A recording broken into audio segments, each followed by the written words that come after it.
Hi friends, शाही पाठशाला YouTube channel पर आप सभी का स्वागत है। बीपीएससी मुख्य परीक्षा के लिए नियमित रूप से टेस्ट सीरीज चल रहा है और इसी कड़ी में मैं आज तीसरे टेस्ट के एक प्रश्न जो अंशिका का है, इसके रिव्यू को लेकर के मैं उपस्थित हुआ हूँ। यहाँ पर मैं बताऊँगा कि 1857 की क्रांति में कुंवर सिंह की भूमिका, ये प्रश्न है और इसके लिए इन्होंने क्या लिखा है। और मैंने यहाँ पर 17 नंबर दिया है और मुझे लग रहा है कि 17 भी इस प्रकार के उत्तर के लिए मैक्सिमम मैंने दिया है, अधिकतम दिया है। क्यों इतना ही अधिकतम लग रहा है, इस पर मैं चर्चा करूंगा। सबसे पहले यदि प्रश्न में क्या लिखा हुआ इसको बिना पढ़े 1857 की क्रांति में कुंवर सिंह की भूमिका, यह सुनने के लिए मिलता है। क्या आंसर होगा इस पर अभी कोई दिमाग नहीं लगाना है, कुछ भी नहीं सोचना है। तो यह सुनने से एक बात पता चलता है कि बीपीएससी का फेवरेट प्रश्न है, बहुत बार पूछा गया है। यह लग रहा है कि यह ट्रेडिशनल यानी परंपरागत प्रश्न है। और जब आपको ऐसा लगे कि यह परंपरागत प्रश्न है, ऐसा लगे कि यह बहुत बार पहले भी पूछा जा चुका है, तब आपको यह समझना है कि इस प्रश्न को बहुत एडवांस तरीके से लिखना पड़ेगा। क्योंकि जो रिपीटेड प्रश्न है ना, उस पर यदि आप कम लिखते हैं, कहीं कंजूसी करते हैं, सटीकता कम हो जाती है, तो वहां पर आपको कम नंबर मिलेगा। नए प्रश्न यदि करंट अफेयर्स का प्रश्न है, उसमें आप यदि कुछ कम भी लिखते हैं तो वहां पर देखा जाता है कि आपने कितना दिमाग लगाया और किस रूप में लगाया, वहां आपको नंबर मिल सकता है। लेकिन हिस्ट्री, आर्ट एंड कल्चर का सेक्शन हो, प्रश्न कुंवर सिंह की भूमिका 1857 की क्रांति में वर्णन पूछ रहा हो, तो यहां पर आपको नंबर नहीं मिलता है। यहां आपको पर्याप्त लिखने होते हैं, कलम तोड़ कर लिखना जिसे कहते हैं ना, वो करना पड़ता है। और मैं बिना पढ़े कुछ आउटलाइन दिखाना चाहता हूं। एक पेज, दूसरा और ये तीसरा, बस समाप्त हो गया। और 3 पेज में यदि शब्द की गिनती करें तो 250 प्लस है, 300 नहीं है। जबकि एक अच्छा आंसर राइटिंग के लिए मैंने जो वीडियो दिया है, उसको मैं आप लोगों से रिक्वेस्ट करना चाहूँगा कि जरूर देखें कि मेंस एग्जाम को कैसे क्रैक किया जाना चाहिए, उसमें क्या लिखें, कैसे लिखें और कितना लिखें, इसको जरूर देखें। बहुत इंपॉर्टेंट बातों की चर्चा मैंने वहां पर किया है। तो एक जो लॉन्ग टाइप प्रश्न है, उसके लिए आपको 400 शब्द कम से कम लिखने पड़ते हैं। इतना लिखते हैं तब जो मैक्सिमम स्टैंडर्ड होता है प्रश्न का, वहां तक आप पहुंचते हैं। लेकिन इसमें 250 प्लस शब्द लिख करके यदि 17 नंबर मैंने दिया है, तो ये मैक्सिमम कहा जाएगा, इसको अधिकतम कहा जाएगा। तो आप लोगों को इस बात को समझना है। अब कंटेंट पर मैं बात करता हूं। यदि आप कुंवर सिंह की भूमिका, इन्होंने जो लिखा वो भी मैं दिखाऊंगा, लेकिन यदि 1857 की क्रांति में कुंवर सिंह की भूमिका कहा गया, तो पहला तो बात है कि 1857 की क्रांति, प्रश्न की बात यदि करूं तो 1857 की क्रांति। उसके बाद दूसरा प्रश्न है कुंवर सिंह। उसके बाद इस क्रांति में कुंवर सिंह का क्या क्या योगदान है, उनकी क्या भूमिका रही थी, ये दोनों का चर्चा। तो सबसे पहले 1857 की क्रांति के बारे में आपको 2-4 लाइन कहना था। इन्होंने, यहाँ मैं पढ़ना शुरू करता हूँ। 1857 की क्रांति की शुरुआत 10 मई मेरठ से हुई। यह विद्रोह भारत का प्रथम स्वतंत्रता संग्राम के नाम से भी जाना जाता है, ये ठीक है। यह विद्रोह अंग्रेजों के शोषणकारी आर्थिक, सामाजिक, राजनीतिक और दोषपूर्ण प्रशासनिक नीति से हुआ।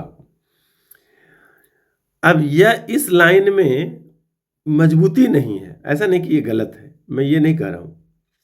लेकिन 1857 की क्रांति में कुंवर सिंह की भूमिका आपसे पूछा जा रहा है और तब ये लिखते हैं, तो ये मजबूत लाइन नहीं है। सबसे पहले यहां पर आपको 1857 की क्रांति के बारे में कम से कम 40 से 50 शब्द लिखने हैं।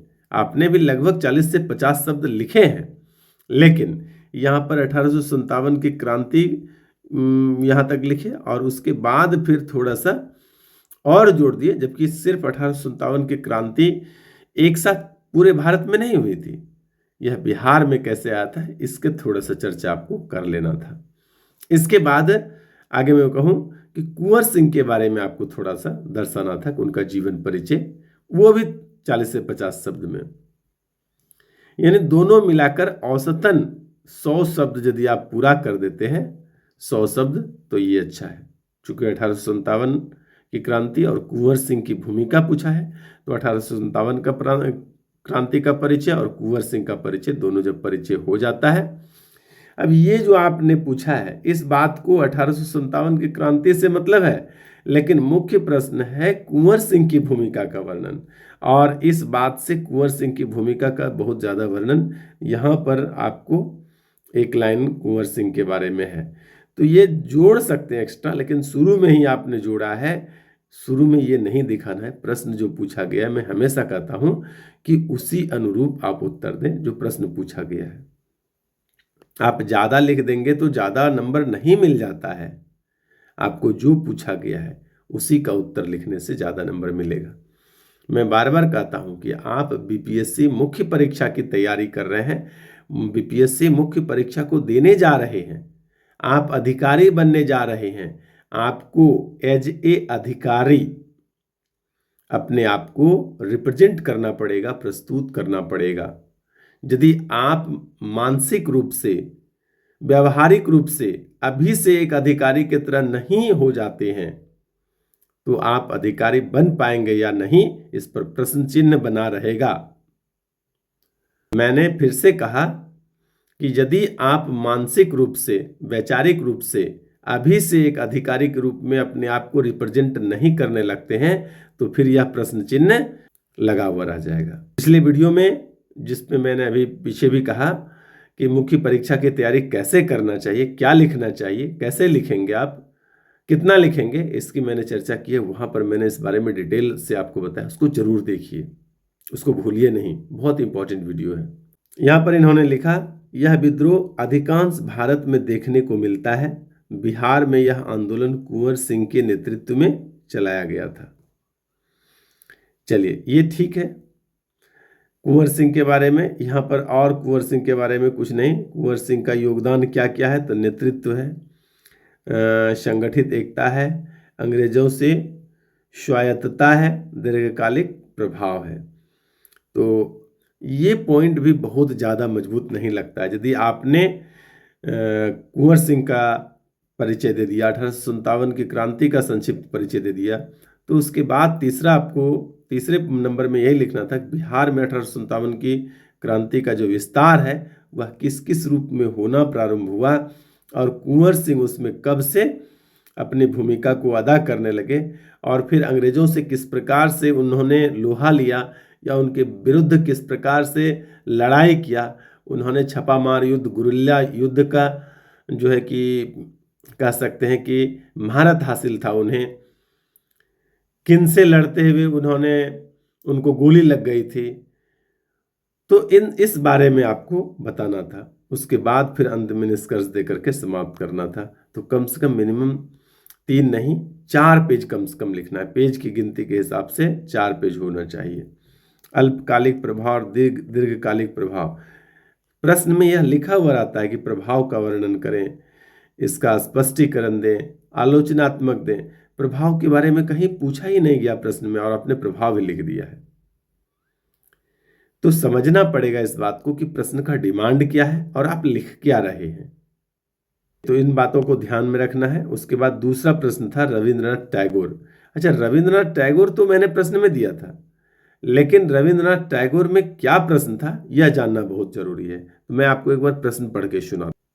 ज्ञान का अभाव बुद्धि को भ्रमित करता है, जबकि शिक्षा आत्मा को सच्चा ज्ञान प्रदान करता है। रविंद्रनाथ टैगोर के इस कथन का वर्तमान परिप्रेक्ष्य में चर्चा कीजिए। अब प्रश्न मेरा है कि ज्ञान का अभाव बुद्धि को भ्रमित करता है, जबकि शिक्षा आत्मा को सच्चा ज्ञान प्रदान करती है।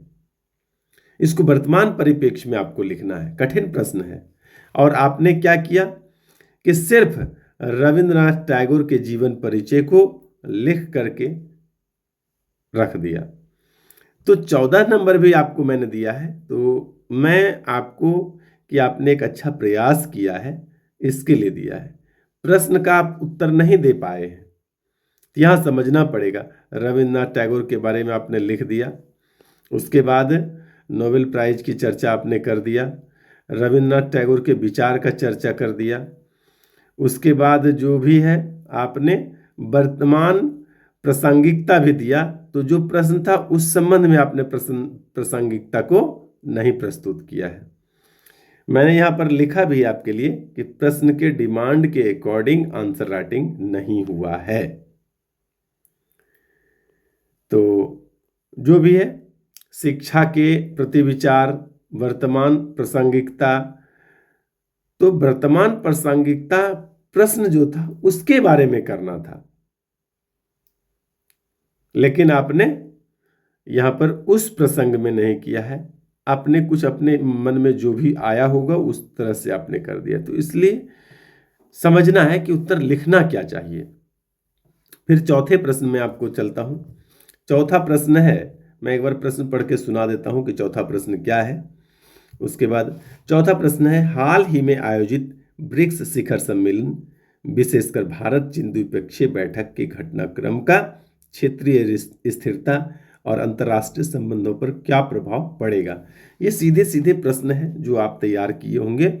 वही ब्रिक्स में भारत चीन के बीच जो है पहली आधिकारिक वार्ता हुई है। इस संबंध में क्षेत्रीय स्थिरता और वैश्विक परिदृश्य पर इसका क्या प्रभाव रहेगा, ये मेरा प्रश्न था।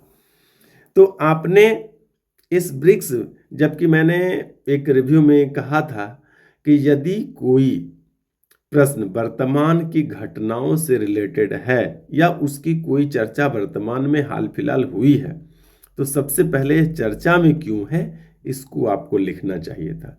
तो आपको लिखना था कि ब्रिक्स शिखर सम्मेलन कुछ दिन पहले आयोजित हुआ था, वहाँ पर भारत के प्रधानमंत्री और चीन के राष्ट्रपति शी जिनपिंग की मुलाकात आधिकारिक तौर पर हुई है, जिस कारण से ये चर्चा में है। और दोनों देशों के बीच चर्चा जो है कि ये बहुत महत्वपूर्ण है, इससे क्षेत्रीय शांति स्थिरता पर गहरा प्रभाव पड़ सकता है। इस संदर्भ में लिखते हुए आपको आगे बढ़ना था। ब्रिक्स का भी परिचय दे सकते हैं, ब्रिक्स का परिचय देना अच्छी बात है, लेकिन आपको शुरू में कुछ ना कुछ लिखना था। इसके बाद ब्रिक्स के बारे में बताते, ब्रिक्स क्या है, कब संगठित हुआ, जैसा आपने लिखा ये ठीक है। हाल ही में दक्षिण अफ्रीका में ब्रिक्स देशों की बैठक संपन्न हुई, जहां साझा ब्रिक्स मुद्रा पर विचार किया गया। ब्रिक्स मुद्रा पर शुरू में चर्चा नहीं करना था। शुरू में ब्रिक्स आपने इसको भाषा में लिखना था। ब्रिक्स शिखर सम्मेलन के बारे में थोड़ा जो लिखा आपने ये ठीक है, लेकिन इसको शुरू में लिखते, उसके बाद ब्रिक्स के बारे में बताते और प्रमुख मुद्दे जो जो चर्चा हुए ये आपने ठीक दिखाया है। भारत चीन क्षेत्रीय बैठक एवं प्रभाव जो है वो ठीक है। मैसेज नोट क्लियर, मैंने इसको पढ़ के सुनाता हूं और फिर आप समझिएगा। भारत द्वारा चीन से सीमा सुरक्षा एवं व्यापार वृद्धि पर द्विपक्षीय वार्ता हुई। अच्छा, फुल स्टॉप जो आप देते हैं पॉइंट वाला, मैं समझता हूं कि पॉइंट वाला नहीं देकर के आप फुल स्टॉप इस प्रकार से दें। यह दोनों संबंधों में नए अध्याय की 2 बार की हो गया है। शुरुआत 2020 डोकलाम विवाद में। अब क्या यहां पर मैसेज क्लियर हुआ कि आप क्या कहना चाहते हैं? कुछ क्लियर नहीं होता है। तो ऐसा जो पूरा सेंटेंस नहीं क्लियर हो रहा है, ऐसा करके नहीं छोड़ेंगे, आप सेंटेंस को क्लियर करेंगे ताकि पढ़ने वाले को स्पष्ट मालूम हो कि आप क्या कहना चाह रहे हैं। मुख्य मुद्दे शिखर सम्मेलन मतलब भारत चीन के बीच क्या रहा, तो भारत का व्यापार घाटा, चीनी उत्पादों पर टैरिफ मुद्दा, क्रिटिकल मिनरल पर द्विपक्षीय सहयोग, स्वच्छ ऊर्जा पर सहयोग और सीमा विवाद को हल करना, साइबर हमलों पर वार्ता, चीनी ऐपों के माध्यम में डाटा लीक मुद्दा। तो ये ठीक है। और प्रभाव में ये बहुत अच्छा है कि क्षेत्रीय प्रभाव आपने कहा है, वैश्विक प्रभाव। तो क्षेत्रीय प्रभाव क्या था और वैश्विक प्रभाव क्या था। तो इस प्रश्न को आपने बढ़िया से लिखने का प्रयास किया है, लेकिन शब्दों की जहां तक बात है तो यह भी आपका 250 के करीब शब्द है। और चीज़ों को आप यहाँ, जैसे कि मैसेज आपका पूरा क्लियर नहीं हो पाया, आपको कम से कम भारत और चीन के बीच जो द्विपक्षीय बैठक है इसको थोड़ा डिटेल अधिक करना था, क्योंकि यही मेन पॉइंट है प्रश्न का। उसके बाद क्षेत्रीय प्रभाव और वैश्विक प्रभाव पर आपको जो आपने लिखा इसको चित्रण करके लिख देते तो भी अच्छा था, या फिर ठीक से पॉइंट बना के लिख देते तो अच्छा था। तो आपने ठीक से पॉइंट भी से इसको नहीं बनाया और मैपिंग भी करके नहीं दिखाए। तो ये सब कमियां हैं प्रश्न का, इसको ठीक करना है। लिखने के तरीकों को मैं एक लिख करके प्रयास करूंगा देने के लिए, और उसको देख करके समझना है।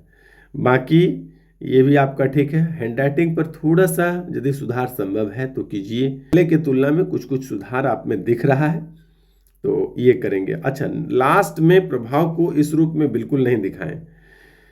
सभी जगह प्रयास करें कि कहीं पर पॉइंट वाइज दिखा दें, 1 2 3 करके, कहीं पर मैप बनाकर दिखा दें, कहीं पर भाषा लिख दें, तो लेखन शैली स्पष्ट पता चलता है। और इस प्रकार का प्रभाव बिल्कुल भी नहीं दिखाएं। प्रभाव को पॉइंट वाइज दिखाया करें, किसको कैसे दिखाना चाहिए, इसका अंतिम में कंक्लूजन इस प्रकार से तो हरगिज नहीं करिए। इसको बीच में कहीं मैपिंग करिए तो ज़्यादा अच्छा रहेगा। और शॉर्ट टाइप के शॉर्ट नोट्स को 150 शब्द तक यदि आप पुराने में सक्षम हैं तो बहुत अच्छा, नहीं तो कम से कम 125 शब्द तो पूरा करिए ही करिए। तो इस प्रकार से मैं उम्मीद करता हूं कि आप लोगों को समझ में आया होगा कि मैं इस प्रकार से नंबर कैसे और क्यों दे रहा हूं, कहाँ सुधार की आवश्यकता है। आप लोगों को हमारा वीडियो कैसा लगा कमेंट जरूर करें, और बने रहिए शाही पाठशाला के साथ। आज के लिए इतना ही, धन्यवाद।